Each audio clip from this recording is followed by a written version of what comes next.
Hey there, y'all. 5 o'clock yet, I guess.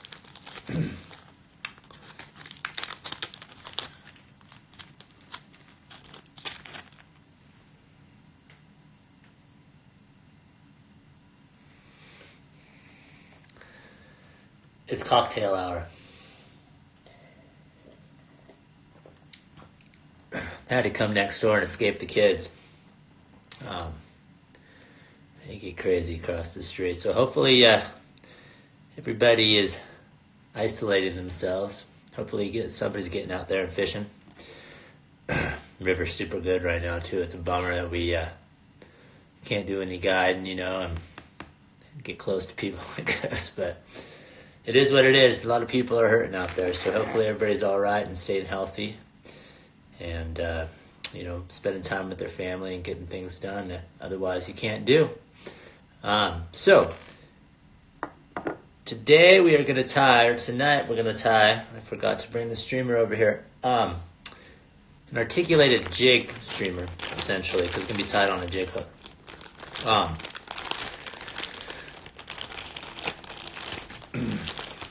We're going to start off, we're going to use Wapsi. Let's see if we can see that. Wapsi Super Jigs. It's a little shiny. There we go. These are 1/8 ounce. So you can get 100 pack of these things relatively cheap. The weight's already pre-molded on the hook.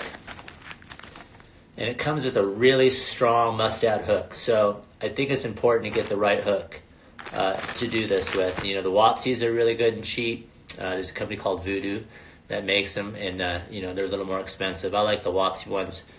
And it's important to have a good hook on. Like if you go to Cabela's or Bass Pro, you can get the same size jigs, but they're going to come on a shitty eagle claw hook, and they're going to bend. So don't even do it. Get a good hook, and you'll thank yourself later. So what we're going to end up doing is joining these two hooks together. Putting some dubbing on there, a tail, and some rubber legs there to give us some action. Okay, so when I came up with tying streamers on these jig hooks, what I wanted to do was simplify things for me. I wanted to fish them on floating lines, and I wanted the fly to sink and to jig. And it just wasn't successful as I wanted to be with like a sink tip line or a full sinking line, and like an unweighted fly, like a Kelly Gallop style fly, those articulated style flies. So I came up with these. Now you don't need to articulate these either. When you articulate this fly, what it's going to do is it's going to give it movement, okay? It's not necessarily to have two hooks on there for better fish catching capabilities. What it's going to do is when you articulate it, it's going to swim side to side, and that's the movement is what, boom, gets those fish to chase that thing, okay? So a lot of times it's not the color of your fly, but it's the movement of your streamer that's the fundamental thing. Because they're going to eat this thing head first, boom. They're not going to eat this thing on the tail. These fish, these are trout, these are predatory brown trout we're going after. They're not steelhead, okay? They're going to, boom, they're coming to chase that thing. They're going to grab that thing head first, okay? When I fish these things, I fish these when I'm wade fishing or when I'm even fishing from a boat. I cast these with almost all monofilament, okay? So I'm not even really using a fly line. I use a 5-weight, 10-foot 5-weight, and the weight of the fly is what's shooting it out there, okay? It's just like a spinning rod, essentially. So I could cast it like a fly rod, or I can use it like a spinning rod, okay? So they're pretty cool, right? When we're on the boat, we fish these too. We usually use a floating line or an intermediate line, because it's easier for people to handle the plastic coated fly lines. So an line, intermediate line, with no stretch is really good for them from fishing from the boat. So I'm going to get started. I'm going to show you how to tie these. Tie one of these. I'm going to tie them in yellow. And you can tie it any color you want. You can use any dubbing you want. It's going to have a long fiber dubbing, something like ice dub. This is going to be, let's see, it's a lot of ice dub, okay? I'm going to tie it in fluorescent yellow. Yellow is a great color on the Truckee River in the spring, okay? It's a really good color to have. I'll tie it in olive, black, white, and chartreuse. Those are usually my main color schemes. If you want to mix the colors up, put them in a a coffee grinder, and you can mix them up, and I'll do that sometimes too, okay? So, but we're going to tie this in, we're going to tie this in fluorescent yellow. So we're going to get a hook. This is going to be our hook that we're going to tie the back part of the fly with. This is just a Umpqua. There's a lot of glare on there. This is an Umpqua. Let's see if I can get it in there. UTC hook, okay? It's size 4, but you can kind of use any hook you want to make the, the back. We're just going to tie on the tail, and we're going to dub that body, okay? And but you can pretty much use any kind of hook you want. Like a good short shank saltwater hook is good for tying these things with.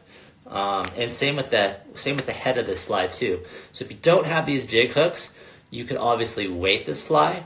If you wanted to, you could use it on a short. You don't want a long shank hook, okay? So you want a shorter shanked hook.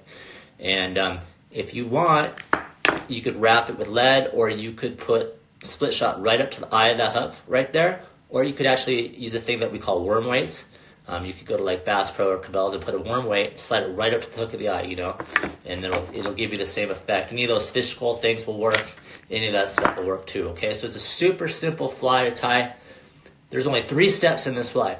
So it's very simple. If you lose it, boom, you're not going to be bummed, So it doesn't have a lot of shit on it, okay? Like the more shit you got on the fly, usually the less effective it is. I don't even tie flies that are more than 3 steps anymore, okay? It just doesn't make sense. And I got 2 kids at home, and never have time to tie any flies anymore, okay? So tie flies that are simple. The fish will thank you for it. So I'm going to put that in the vise. Upside down in the vise, I'm going to get a little chunk of rabbit strip, okay? Now these are not big Magnum rabbit strips, okay? There's just normal, they're just normal Zonker rabbit strips, okay? So they're not that thick, so when they get wet, they're not going to be too hard to cast, okay? So I'm just going to get a piece off of there. I'm going to cut it. I got the scissors. I didn't even look. Okay. So I'm going to cut a little piece for the tail. Bam. That's going to be plenty right there, okay? I'm going to take that little piece right there, the top of it, and I'm going to cut some of that rabbit off, okay? And I'm going to slide it right on the hook, okay? So this hook, this streamer is going to ride hook point up. So you just got a slider on there. Boom. Okay. Now I can start the thread, tie it in, and dub the body. It's only going to take a few minutes to tie this thing. I'll tie this in fluorescent pink UTC thread just because it's easy to see. You can tie it in whatever color thread you want. Obviously, you can tie it in yellow or whatever you want to do, Boom. We'll put that on there like that. We'll put her back in there, and we'll just pinch it down. We'll wrap it in a few times, and that's going to be good to go, okay? If I was at home and had a little more time, I would probably super glue that right there just to give it a little more durability, okay? So now we're going to take the ice dub out, and this is really long fibered stuff, and that's good. It's gonna push water, and it's gonna give the fly some bulk, okay? So when I tie this stuff in to give me bulk, I'm gonna get out a good piece of dubbing. And instead of tying this in, instead of dubbing it around the thread, instead of making a dubbing loop and putting it in the dubbing loop, we're gonna just lash this on the top of the hook, and we're gonna lash it on another chunk on the bottom of the hook, okay? And then we're gonna pick it out a little bit. So we're gonna just lash this on, just like this. We'll put the thread up a little bit. And it might be able to go like that. So we're just going to put that on. Boom. We're going to get out another chunk. And we're going to put this on. Boom. And then I'm going to slide it back with my fingers and tie that in a little bit. Okay. I'm just going to advance the thread. I'm going to get another chunk. Boom. And another chunk. Turn it over. And we're going to do the same thing. We're going to push it back. And that's pretty much good to go, right? That's it. Now, that's it. I'm not going to use any super glue right now. Bam. Later on, we'll get rid of that, okay? So now I can pick this out a little bit because it's pretty pretty fuzzy. I'm going to pick some of this dubbing out with my fingers.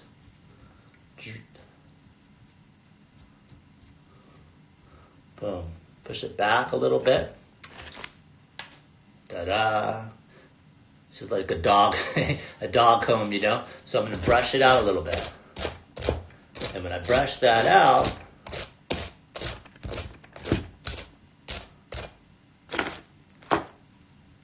it's going to look cool, see? So that's the back. Pretty bright. It's the back part of this fly, okay? I'll probably trim this tail down a little bit too. So usually these things are about 3.5 to 4 inches long, okay? So now I will put the jig, the front part of the fly, in the vise, okay? Now, I have to attach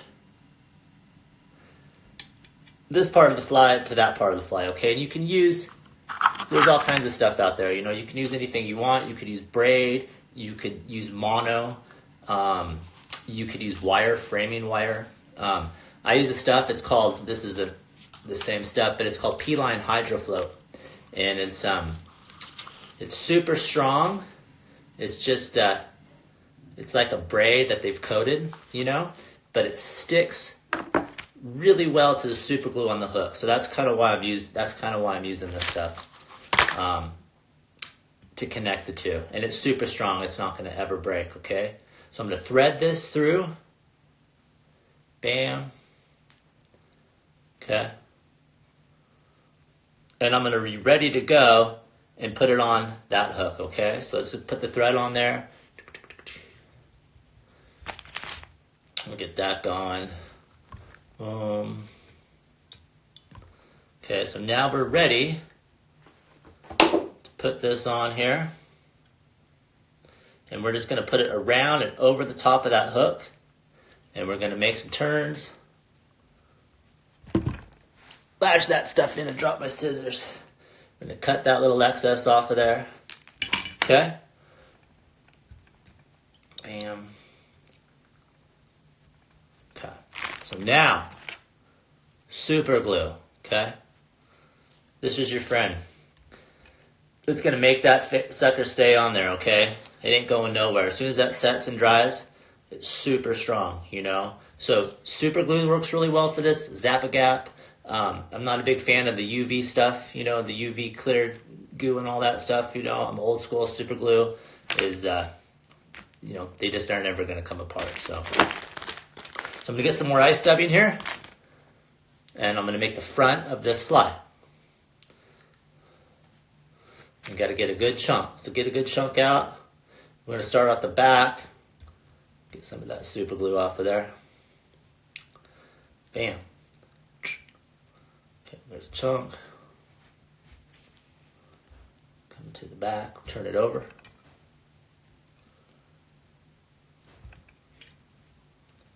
Push this back a little bit. Oh, this stuck me too. And you're probably going to have to go about 3 times up the body, okay, to make it have enough dubbing on there to make it look good. Bam. Bam. Push it back a little bit. Put a little thread in there. So now we're going to put the legs in there, okay? Just to give it some action, right? I think the rubber legs help. So this is just, you know, yellow and black. You can use any color you want. You know, these are just silly legs. These are actually round rubber legs. They're not silly legs, but usually I use the flat rubber legs. I just kind of have this laying around. So I'm going to put it on. I'm going to put it on the one side here. Away a little bit. And we'll just bring it around the back. Right around the other side. Pull back. Okay, so you can see, you know, this fly's almost done. I only got to go right here.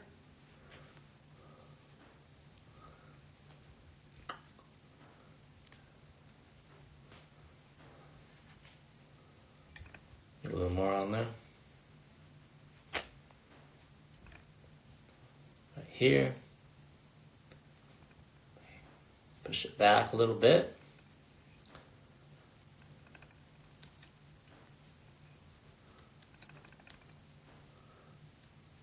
Wrap it up. Okay. So, we're almost done. Whip finish that. Bam. We'll cut that. Now, when I get done here, I'll put super glue on the head of that hook too, okay? Like that. We'll pick some of that dubbing out. And now we'll brush it.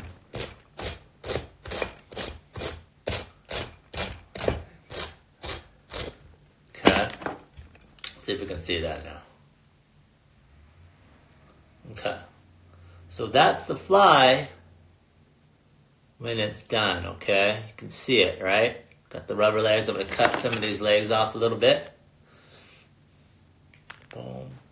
Boom. I'm going to cut the tail back a little bit too. It's a little bit too long. Just need a little tail on there, you know?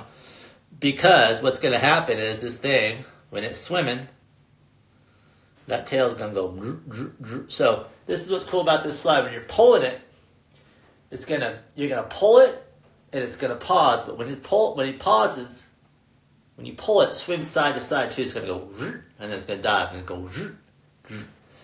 And that's what drives them crazy, because it looks like something injured, okay? So, it's super, super simple streamer, you guys. It catches a ton of fish, right?